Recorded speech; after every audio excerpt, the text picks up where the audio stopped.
మీది ఎక్కడ ఇదే ఊరా? మా దగ్గర పెట్టండి. ఎంతమంది పబ్లిక్ కలిసి ఇప్పటివరకు మీరు?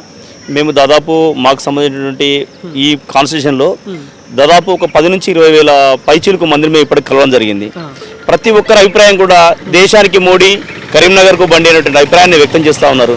ఎందుకంటే స్థానిక శాసనసభ్యుడు కాంగ్రెస్ పార్టీకి చెందిన వ్యక్తి ఏదో తెలంగాణ ఉద్యమంలో నా మీద రాజగోపాల్ రెడ్డి లగడపాటి రాజగోపాల్ పెప్పర్ స్ప్రే చేసిన అనే ఒక సాగుతోనే ఇప్పటివరకు పబ్బం గడుపుకున్నాడు. తను మంత్రి అయిన తర్వాత జనం చూస్తూ ఉన్నారు ఆ పిచ్చి చేష్టలు, కార్యకర్తలను తిట్టడము. ఇప్పుడు ఈజీఎస్ వర్క్స్ అనేది కేంద్ర ప్రభుత్వ నిధులు పాత సిద్దిపేట జిల్లాలో హరీష్ రావు గారు కొంత కలెక్టర్ ప్రోద్బలంతో వాటిని పెండింగ్ పెడితే వచ్చి కొబ్బరికాయ కొట్టి మాయే నిధులు అని చెప్పుకునే దుర్మార్గమైన పరిస్థితి దిగజారింది.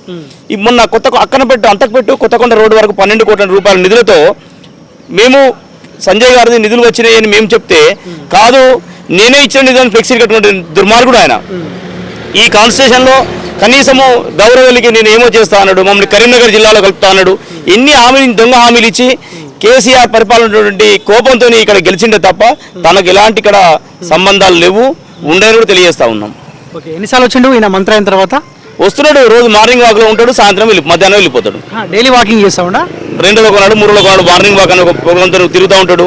ఏదో ధర్మవరంలో ఒక ఎమ్మెల్యే ఉన్నాడు కదా, ఆ కేతిరెడ్డి ఎమ్మెల్యే లాగానే ఆయన క్లిక్ అంటూ నేనే క్లిక్ అయితే అనుకుంటున్నాను. కానీ ఇక్కడ ప్రజలు చీవరించుకొని చెప్పులతో కొట్టే పరిస్థితి వస్తుంది. ఓకే, సో బండికి ఎంత మేరకు గెలిచే అవకాశం కనిపిస్తుంది? మా అంచనా ప్రకారం అయితే 3 లక్షల పైచీలకు ఉండాలని అయితే మా అంచనా ఉంది. కానీ కాంగ్రెస్ పార్టీ వాళ్ళు ఏమైనా కుట్రలు చేసి అధికార బలుపుతో ఏమైనా చేస్తే 2 లక్షల పైచీలకి ఉంటే తప్ప లోపల తగ్గదు. మొన్న కరీంనగర్ నుంచి పోటీ చేసి ఓడిపోయింది కదా. అవును. సో సరే, అంతర్గత కుమ్ములు అట్లా లేకపోతే ఏమన్నా కుట్ర జరిగిందా? ఓడిపోయింది కదా. ఇప్పుడు అందరూ ఏకతాటిపైన పనిచేస్తారా బండి గెలుపు కోసం?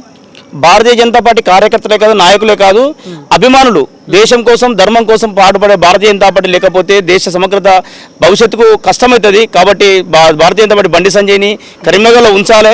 కరీంనగర్ నుంచి మనం మద్దతు ఇవ్వాలనే ఉద్దేశంతోనే ఈ కరీంనగర్ ప్రజలందరూ కూడా ఉన్నారు. ఓకే, సో మీకు రాజేందర్ రావు మీకు కూడా పరిచయం లేదా? అసలు రాజేందర్ రావు అంటే ఆయనకు దండం పెట్టమని చెప్తే దండం పెడుతున్నాడు. ఆయనకు రాహుల్ గాంధీ ముఖ్యమంత్రి అభ్యర్థ, ప్రధానమంత్రి అభ్యర్థ తెలుస్తలేదు. తను ఎమ్మెల్యేగా పోటీ చేసినా, ఎంపీగా పోటీ చేసినా తను అర్థం కాని స్థితిలో ఉన్నాడు.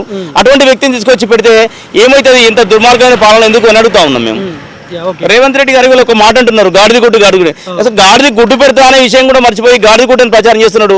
మరి వాళ్ళు గాడిలో గుడ్లు పెట్టేటువంటి సంస్కారాన్ని ఈ కాంగ్రెస్ పార్టీ ఎక్కడి నుంచి నేర్చుకుందో వాళ్ళు తెలియాలని మేము కోరుకుంటా ఉన్నాం.